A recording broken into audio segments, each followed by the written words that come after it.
Bonjour à tous, aujourd'hui le périmètre. Le périmètre peut être défini comme la longueur du contour d'une figure. Pour le calculer, on va additionner la longueur de chacun des côtés de cette figure. Par exemple, ici une figure quelconque, pour trouver son périmètre, je vais devoir additionner tous les segments qui constituent ses côtés, AB, plus BC, plus CD, plus DE, plus EA. Donc ici, le périmètre vaut 5, plus 3, plus 2, plus 3, plus 4. Le périmètre est égal à 17 cm. Une remarque, faites attention, avant de calculer un périmètre en additionnant tous ses côtés, il faut bien s'assurer que toutes les mesures soient exprimées dans la même unité de longueur.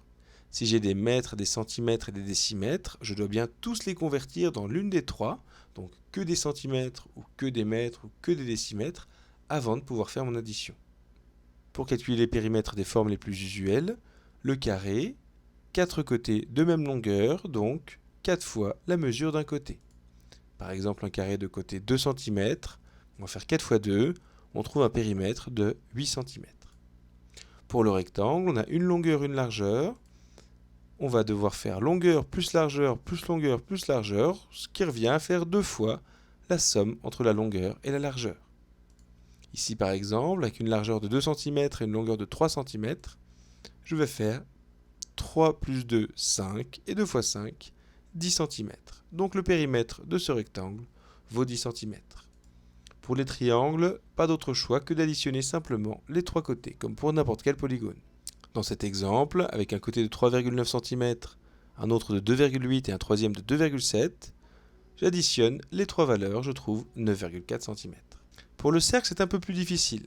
On ne parle pas vraiment du périmètre d'un cercle, mais plutôt de sa circonférence ou de la longueur du cercle.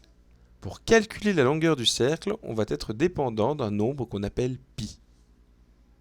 Pi est un nombre qui a été trouvé à travers l'histoire et qui représente la longueur exacte d'un cercle de diamètre 1. Peu importe l'unité dans laquelle il est exprimé, si le diamètre vaut exactement 1, la longueur mesurée pour le cercle est d'exactement pi. Pour un cercle quelconque, donc diamètre d et de rayon r, le périmètre d'un cercle, ce sera ce fameux nombre pi, qu'on écrit comme ça, fois le diamètre, ou alors le diamètre valant 2 fois le rayon, 2 fois le rayon fois pi, ou 2 fois pi fois le rayon. Cette écriture est privilégiée puisque le rayon pi et d'autres nombres, on le retrouvera dans le calcul de l'air et du volume. Et on a un moyen mnémotechnique pour s'en souvenir. 2 fois pi fois r, c'est 2 pi r.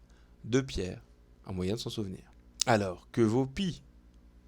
Pi est un nombre irrationnel, c'est-à-dire qu'il est infini et que les chiffres qu'il possède après la virgule n'ont aucune séquence qui se répète.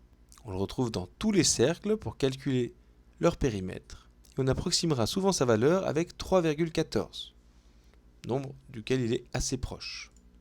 Si on regarde sa vraie valeur, en tout cas les premiers termes de sa vraie valeur, on voit qu'on est sur du 3,14, 15, 92, etc. Ici, après le 4, on a un 1, donc l'arrondir à 3,14 n'est pas une grosse erreur, on s'en contentera dans la plupart des cas.